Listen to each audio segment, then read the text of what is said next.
This is Sherry Ray, and thank you for joining the conversation for today's webinar, which is titled Fear. Are you microdosing? Are you finding it challenging to get centered, grounded, relaxed, even chilled out? In this conversation, we'll explore how you could be microdosing on fear and overdoing it. I hope you enjoy this conversation, and I hope that you hear something that's supportive in you living a more peaceful and inspired life. Thanks for coming. Today's conversation came to me just in a blurb, and I thought it was so funny. I get that my intuition gives me these crazy titles, and then I just run with them, And and the title of today is about fear. And I wanted to have a conversation on fear, and the title my intuition gave me was Fear, Are You Microdosing? So when you look at like the true definition of microdosing, granted it's for the psychedelic realms and such, but in this conversation, it's taking in small amounts, just taking in small amounts, because I feel like we are currently in a time and a culture where there's so much upheaval and stirred upness that if we really don't pay attention to it, we can constantly feel destabilized and insecure and not safe and at peace in our world, you know? So even just for a moment, I thought I'd ask everybody to just reflect and consider a moment where you feel like you either voluntarily or involuntarily get microdosed with fear.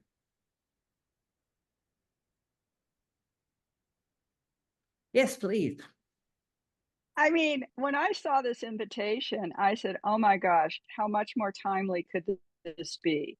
And and I can't really answer your question, but the juxtaposition I want to offer is being in Taos, feeling so safe, not having unreasonable demands placed on me that I have to navigate, not really having to deal with much that creates any kind of cognitive dissonance. The worst problem I had was where to sit at a meal. Um, and then I come home and I did paint a little, but very quickly I shut down. And Mm-hmm. I know it's fear. And I don't know why I correlate safety with not painting that color on the page that I've been thinking about for 3 days. I mean, it's so bizarre. Mm-hmm. I even have I mean, it's just amazing, uh, but anyway, yeah, so I give into something which I know is fear. Mm-hmm. Yeah. Anyway, I yeah, I don't know if that is information that's helpful for the conversation, but that's where I am right now. Well, I have to Well, say the topic was definitely, well, I've been like, I'm going to be there. It's just like topic really, plus hoping for a reunion. But I think there's two things. One, my spouse is a news junkie, and so I'm exposed to MSNBC a lot, and Mhm. it was just a great to not be exposed to MSNBC the whole time, because it just brings up rage, it brings up fear, mainly rage, but fear too. So, protecting myself against that, I have some protective mechanisms I do. But for me, the microdosing of fear, you say how it like comes into me, it's more my interior fear of, going into the future, looking at the fear of feeling the fear of the loss of my spouse. So that just comes in, and I have to pull myself back to the present. But that's kind of my biggest personal fear. Mm-hmm. Just Mm-hmm. afraid I'm going to completely fall apart and not be able to function, and maybe that'll be true, but and I need to stay present. But anyway, it's not really microdosing, it's macro dosing with the news. So I kind of was hoping out of this discussion to learn how to turn it down so it is microdosing instead of macro dosing. Oh, excellent, excellent, excellent, excellent, excellent, excellent. I have a cold, so my voice isn't very great. So I actually caught myself a little bit earlier today and thinking and worrying about some things. And it very much along the lines with what you just said, if there's somebody significant in my life, if something would happen to him, right? But there's no evidence that that's going to happen. And I had the realization that like if I continue to think thoughts, and there were other topics too, if I continue to think thoughts like that, they're going to just seem more real because I'm thinking about them so much. And I can choose, I have to like intentionally choose like to think a different thought. And sometimes it's easier than other times. Mm-hmm, mm-hmm, mm-hmm. Absolutely, absolutely. And I think that all the things that you mentioned, everyone is so helpful because we can see where if we can raise our awareness to what came to me about this conversation, we can raise our awareness to the influences of outside sources, to really get a very discerning ear. I'll say really get discerning ear on where what's surrounding us at any moment, and what we're letting in.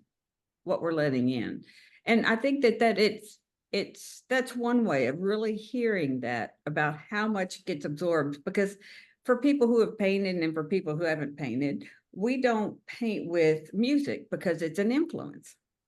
It impacts our natural individual rhythm. So it's really good to really see that as uh um to me, it's kind of like humidity. If it's high humidity, you don't even realize how much fabric in your house is absorbing the moisture. So I feel like that those outside influences, if we don't raise our awareness to it, we don't have to put our attention on it, but I mean, just raise our awareness to how much of it is coming at us in any day, just at any time. Not good, not bad, but just to raise our awareness to it. The tradition that I am steeped in and share, we call it guarding the sense gates, guarding the sense doors. And in our tradition, there's 6 senses. There's the 5 we think of, and the 6th is the mind. So Mhm. just kind of when we have a choice, guarding, just being aware of what we're putting into our consciousness, and then maybe making some choices about that. It's kind of a protection, and it's just a good practice. Great practice. And I think it's a great way to, I'm always such an advocate of permission, but even when you see that it's around you, can you give yourself permission to step away from it, step out of it?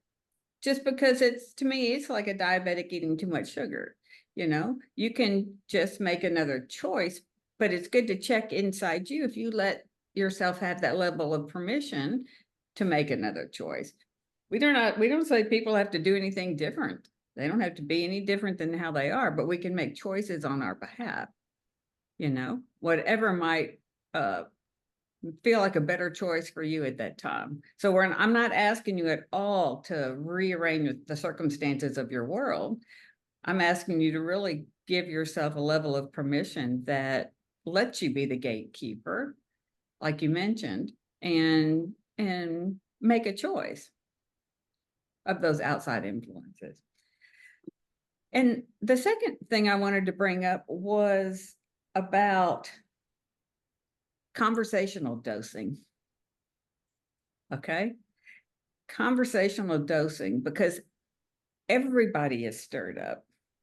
Maybe everybody's not. Lots of people are stirred up and having a harder time finding their grounding or their peace. But you can always find somebody who wants to share their fear of what's happening or the fear of unknown with you. So that really is conversational dosing, fortifies that and speaks it into reality. You're really bringing that which was a thought from the ethers to really take up a presence in your life. You know, you can hear people that, gosh, I mean, or we'll put all the news sources to the side, but even just people you interact with, you know, you maintaining and holding your center.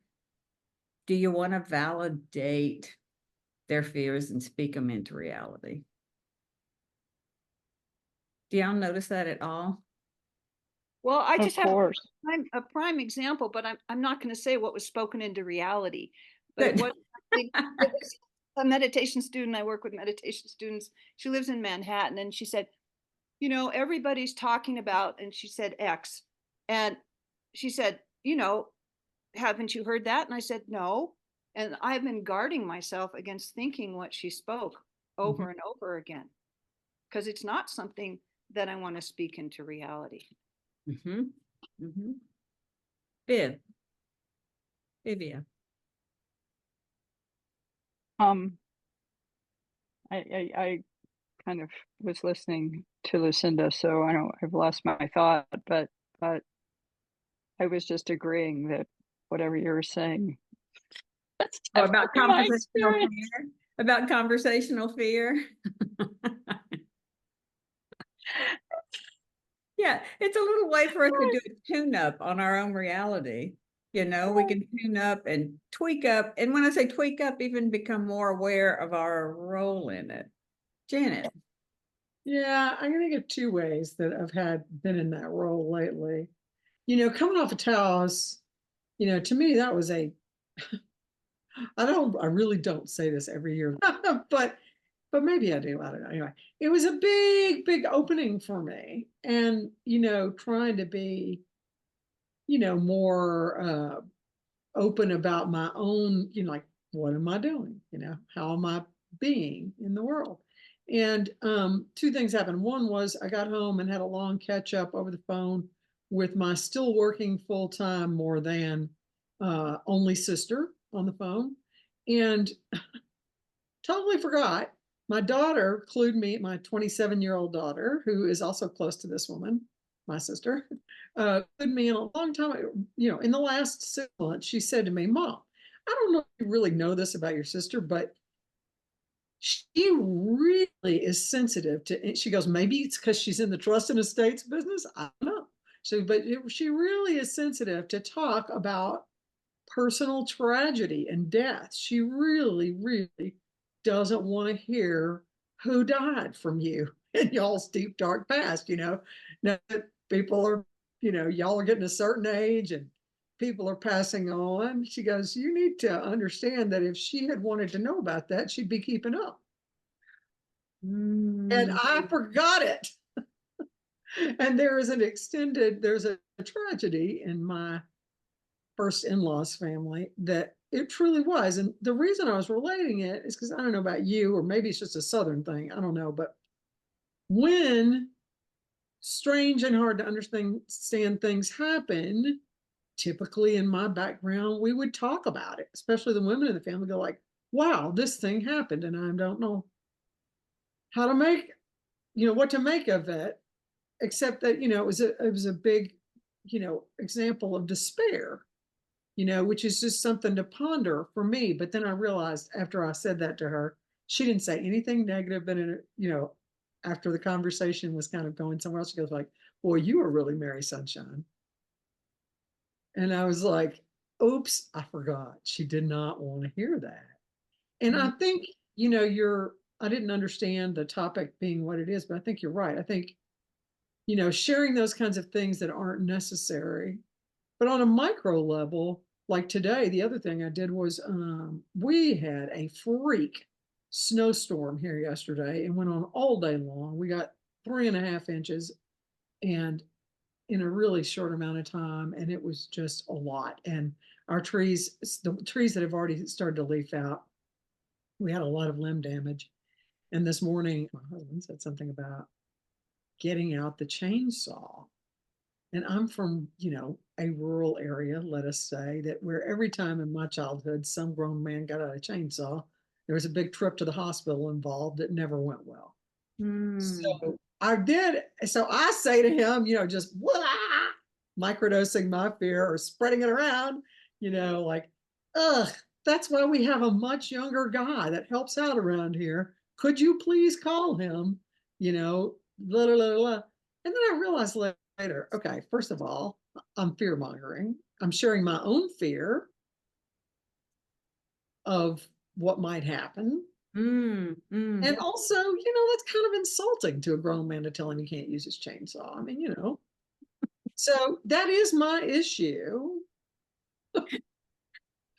I realize, but I just kind of like I think you've triggered this question in me of like, not just what you're saying, but also where do my concerns need to stop? I'm not sure that I'm ready not to have concerns about my spouse. Now, the thing about sharing stuff that's extraneous with a sister, that I can learn to do. It's going to take practice though, because that's not how I grew up. But the thing about, I think in real life, RL, as the kids say, it's a little bit of something to like, I guess, case to case ponder about like, okay, in fact, one of my barriers would be that, there's a limited amount of vacation time and I really don't want to spend it at the local ER. Right? Is that totally fear-based or is that practical? I got to figure that out. Well, it's not happening now. Yeah, so I guess it's just projection of fear. Because that didn't occur to me about microdosing, but also being the dispensary of. Yeah, I'm the dispensary. A born reporter. Yeah. I mean, you report the news. That's true. But that's a good thing to check on. I love that, what you're taking in and what you're the dispensary of, because in my work, I get a lot of people that go, well, I don't know what my purpose is. I don't know what my purpose is. And I'm like going, your contribution to the whole is a beautiful purpose. If you're conscious about what you're dispensing, I'll use our example. If you're conscious and really making a choice about what you're dispensing into the whole of consciousness, I can't think of a higher a higher quality contribution to humankind. So I listen to yes. But it does to me raise the fact of that, let's say in the second example of what you gave, reality and fact versus fear. Do you know what I mean? I want to be in reality. I want to be, my spouse has these limitations and I have to face the reality of her limitations, even though I keep hoping of change or she'll get better. But then there's the reality. I think staying in the present is the answer, but it's still a slippery slope. Is this fear, is it a realistic fear, or I don't know. There's a lot of discernment required, I think. At least that's what I'm experiencing. I love that even that question of, is it real or imagined? And in my mind, if it's real, I don't have time to think about it. I'm dialing 911 or finding a towel to stop the bleeding or something, I'm hitting the brakes, something like that. I don't have time to think about it. So my partner falls down a lot. She's fallen 4 times in the last month. So I have to do I have to do what I can do preventatively, like clear a space, but I'm helpless. I'm powerless. She could fall anyway, but and part of that clearing that space, there is some fear in there. I don't want to create a condition that makes it more likely that she will fall. Well, and even what you said, that's not going to happen because you're taking all precautions that come to you when they come to you.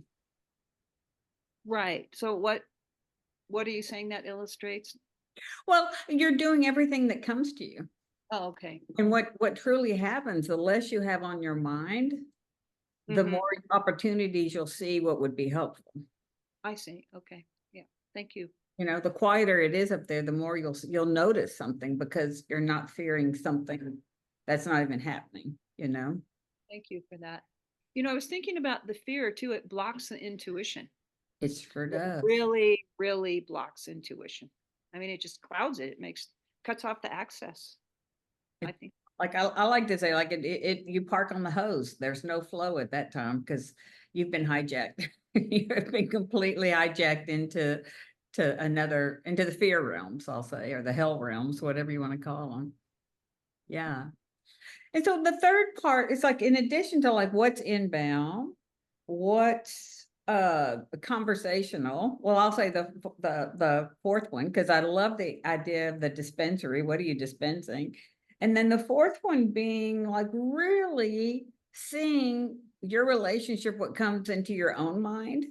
Just like we've had a lot of conversation about that in this short time, about what relationship am I in with what just randomly comes into my mind,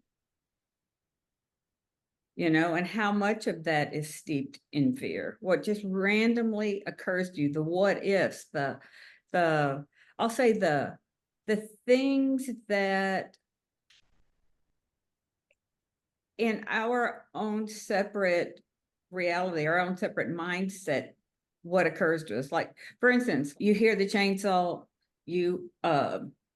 the mind correlates it with an ER thing. I always equate, if somebody's walking their dog after dark, they may never come back.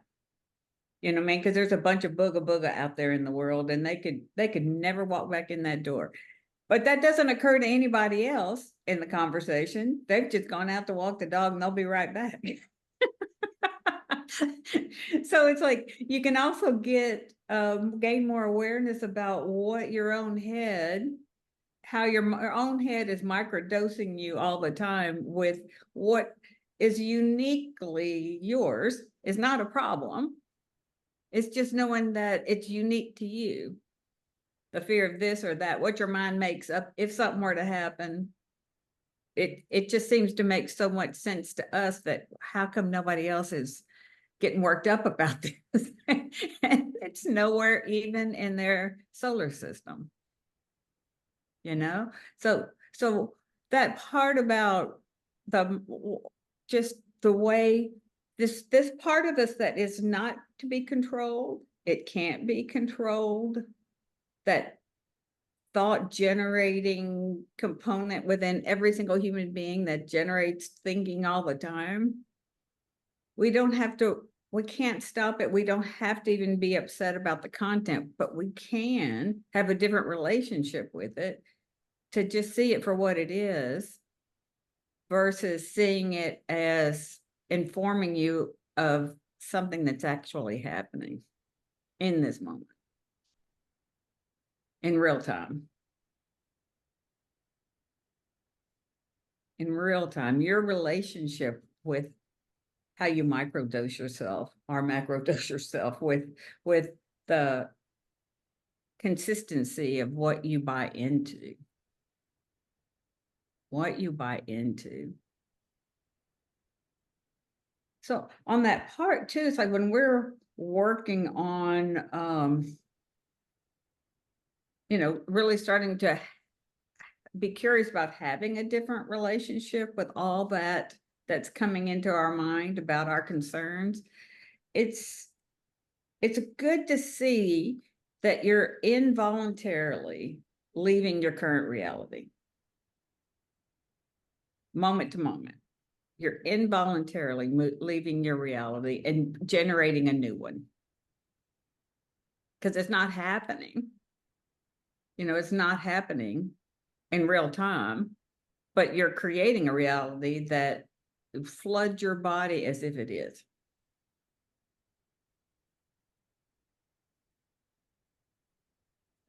Yes.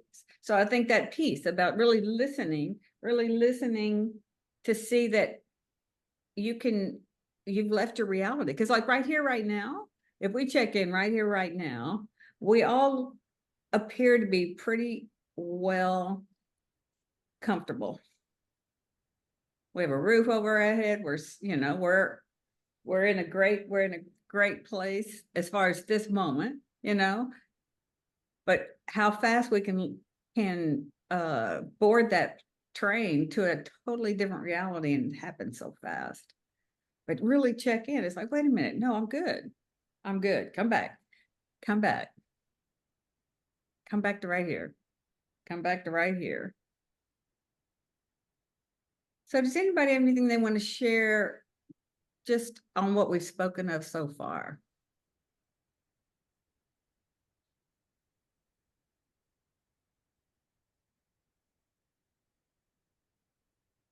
Vivi, I will. great. So I think my curiosity is in the area of change, because I can say, "Hey, my life is good." You know, it's like I was in Taos, now I'm here, I'm back to the rush of my life. Be happy with it. But there's a part of me that says, "No, I am driven by fear." And and it's probably not micro, it's probably pretty big. Hmm. Um, and it means that my time is too full, you know, too many things are critical to do, you know, I let myself get real busy.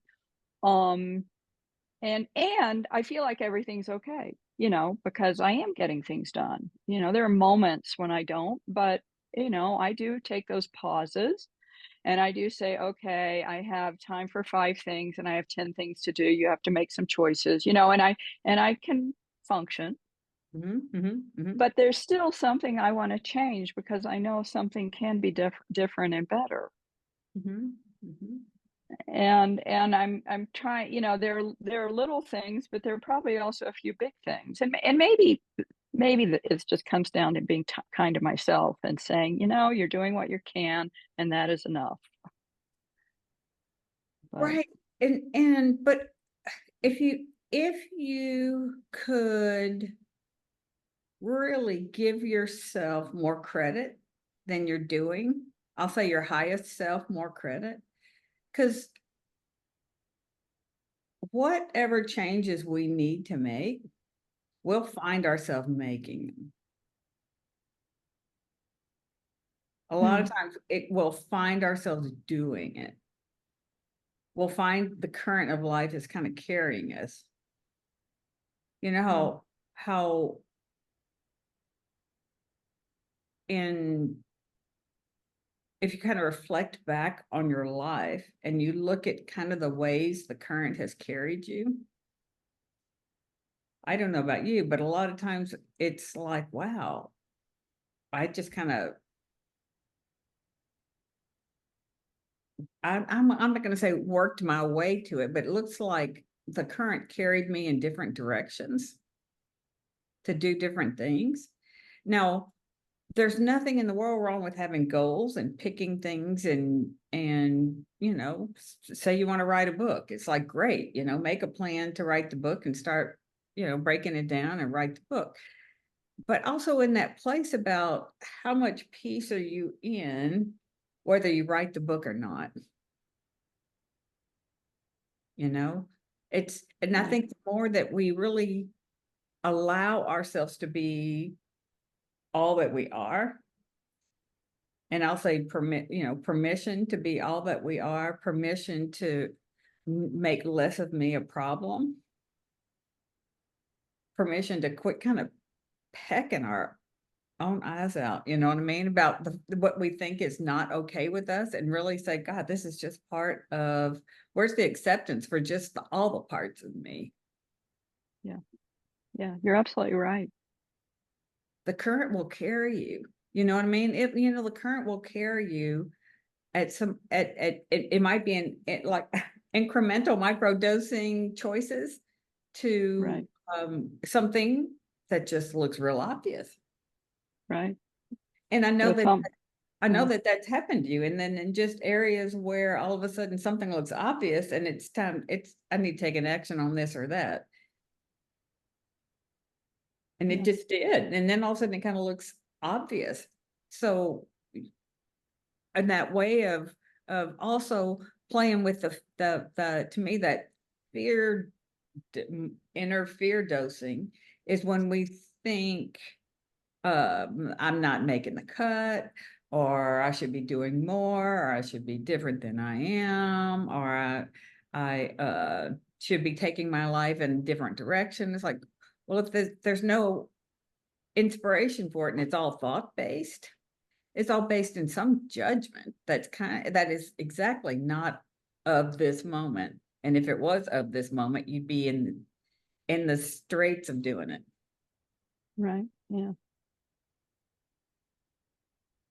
But it's like really just allowing more of your humanity to be embraced in health. And not made a problem, you know? Like we're gonna either, our mind does it, like some moment's gonna be better than this one. Isn't that clever? It dangles a carrot that, you know, I don't know, if those dishes weren't in the sink, I could be at peace. It's like, wow, what if you could be at peace with dishes in the sink? You know, what if you could be at peace just with, you know, what's happening right now? Gosh, how much easier would it be if we just didn't entertain all the suggestion that there's something to be concerned with? Does that help? It does help.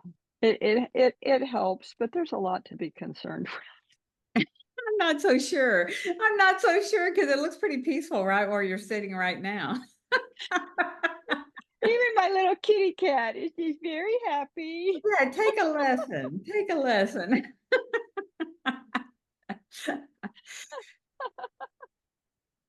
Yeah, I love that.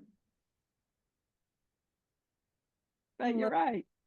You're right. I mean, I have this tendency to say, you know, I ought to be.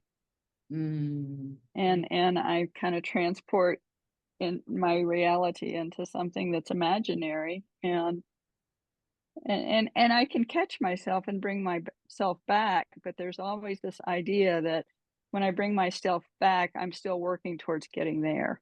Mm-hmm. Mm-hmm. So I think, yeah.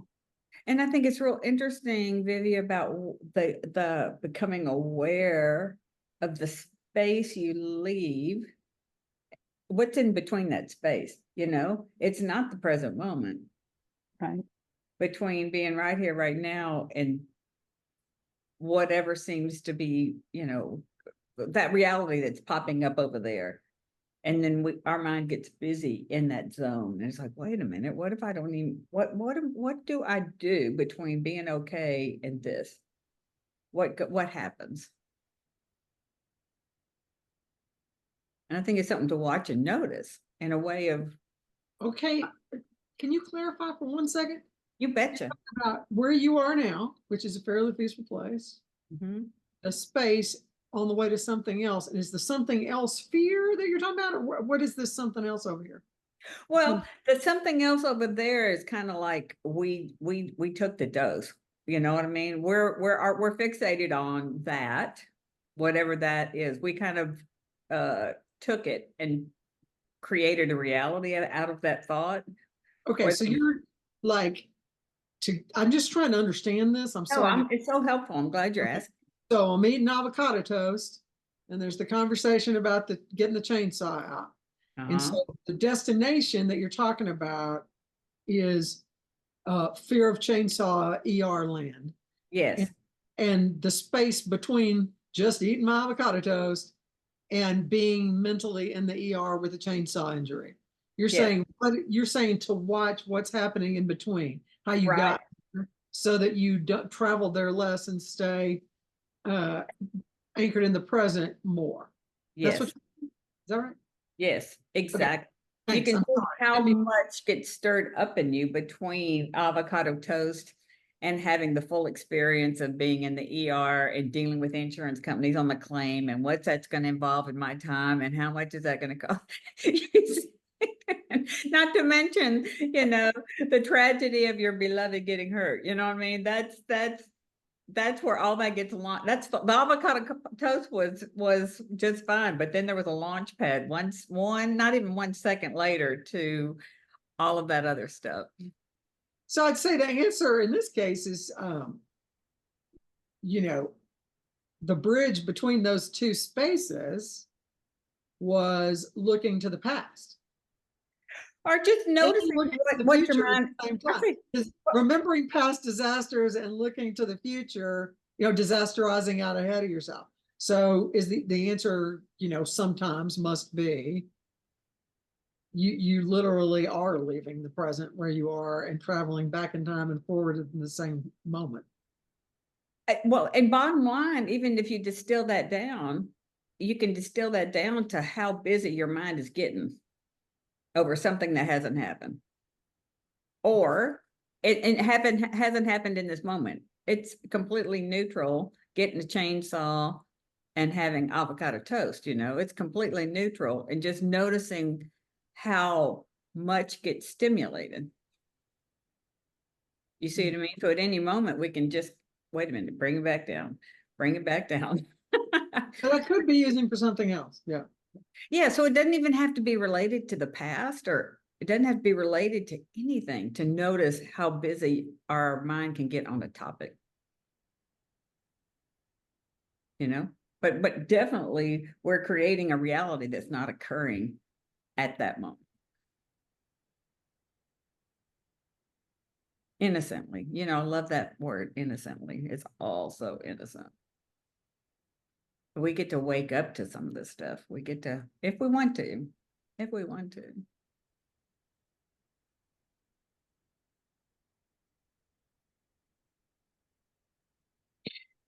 Yeah. So in all these years we've been listening to these things, I've been, and I think I made huge progress. Really, really. I did. Of course I have. But anyway, it's funny to me how in trying to do all this opening, which I think has occurred, I still can be drawn back to, I think that for everyone, I'm just supposing, I'm trying to make everybody like me, but I know why I do this. It's early trauma. And I mean, we had a complete, let's use the word disaster. We had in our family an early disaster. And, life-changing, landscape-altering, like a war disaster. And, I'm not excusing that, but I'm trying to move, all these years, move beyond living in that place of superimposing disaster on the future just because it happened in the past. And believing in the present, and in believing what you are saying, Michelle, that we have enough growth possibility inside of us and enough awareness, the universe will give us enough to deal with whatever does actually happen, that we really don't need to be pre-disastering. We don't need to be worrying about the next disaster coming down the pipe. Exactly. But I think that's hard for humans to do. No matter how, I think I'm saying I've done a lot of practicing, and yet here I was this morning back in the ER with the chainsaw. Yes. But the whole part So about is there hope, Ethel? That's what I'm asking you. What was that? Is there hope? Virginia. Oh my gosh, absolutely. There's more than hope, because there's no need to even eradicate that part of us.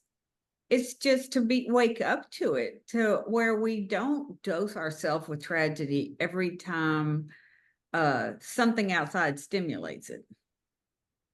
And we're dosing ourselves with that tragedy. And it's like, yes, it was a fact of your life and horrific and life-changing, and not minimizing facts of what we've all faced in our life, all the uninvited, unwanted occurrences that we could have never imagined in the course of a human life.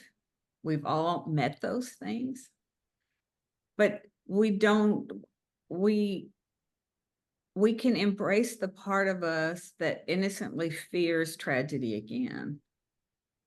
It's like we don't have to make it wrong, and there's no perfection, and we don't even have to correct anything. It's just having compassion for that part too, but staying more like, wait a minute, here and now I'm good. Here and now they're good.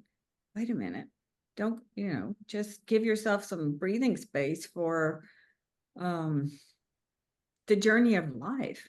I don't know one person that has traveled through life and not had uninvited events that they either could have never imagined or never did everything in their power to mitigate that not coming into their life, but it still came.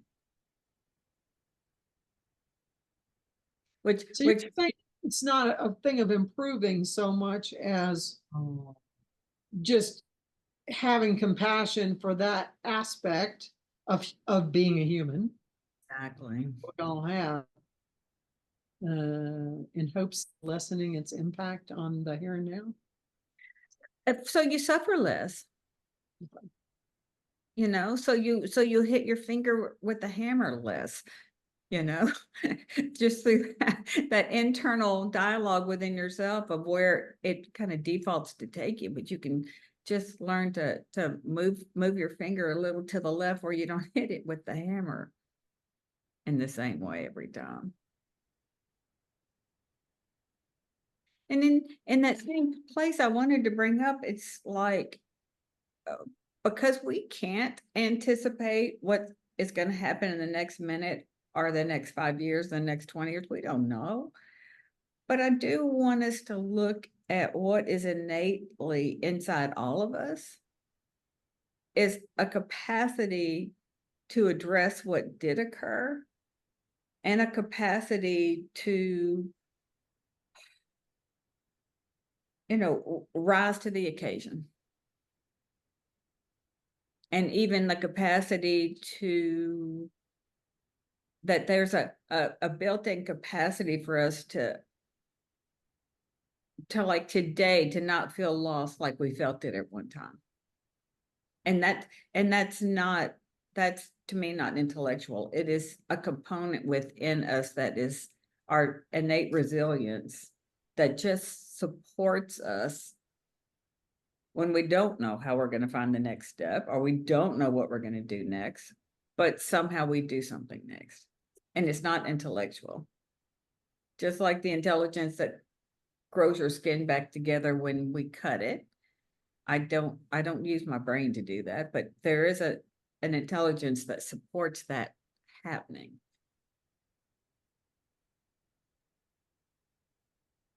So we could, if that helps you even take a deeper breath and settle into your chair a little bit going, no, I don't know what's going to happen, but I know I will be given a next step. I know I'll navigate it. I don't, how we don't even know how all of us are sitting here right here, got here, we are here, but we're good.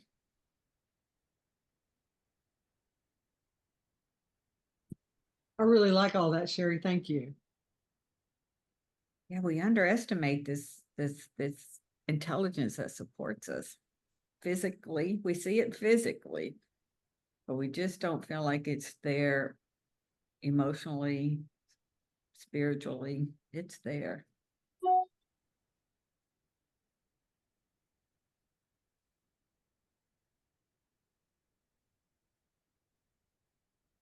I just think fear is the most wasted currency of energy.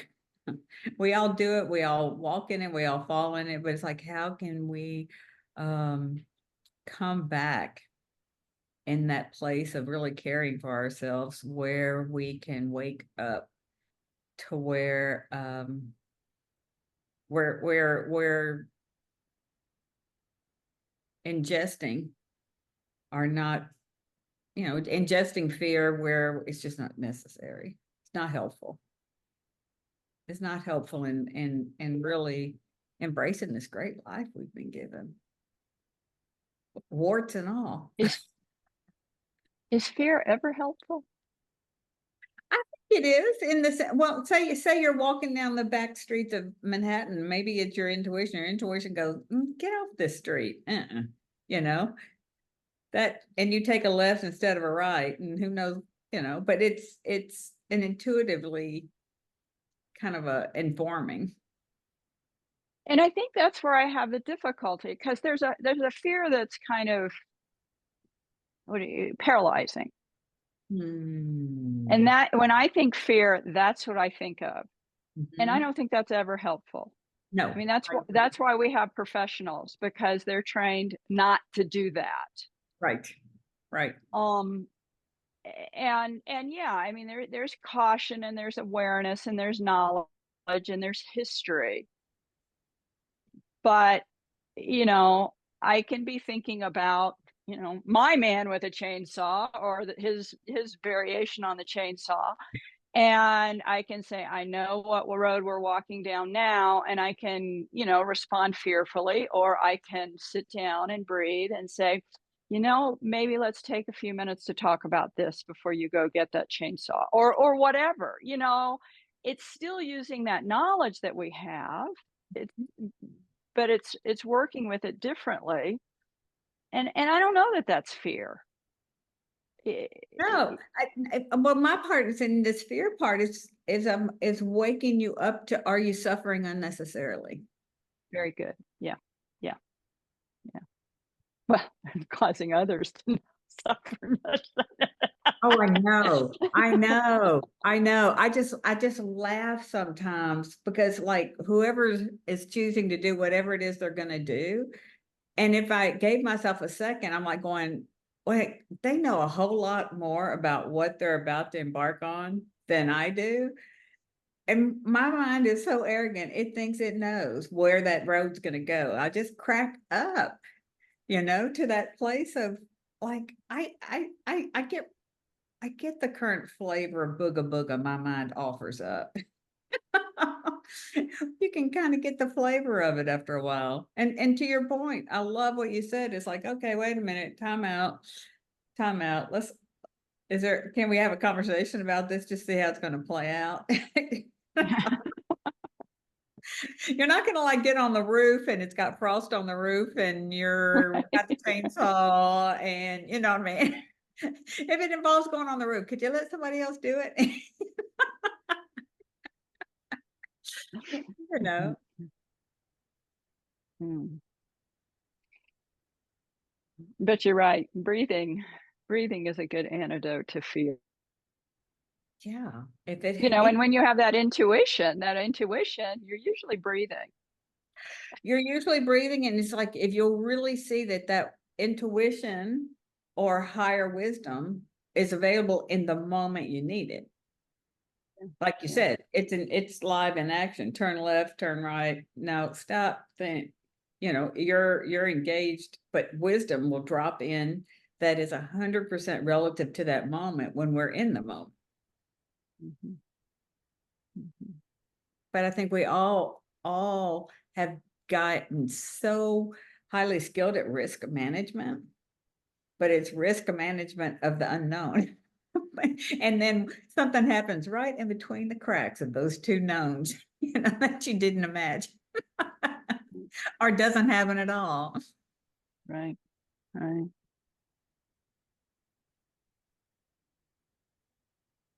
And we can't even always know the training that we got early that makes us who we are.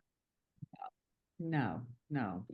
It's just learning more and more through life, and that's why getting old becomes fun. Is we learn better what the infinite is. It's just amazing. Mm, mm.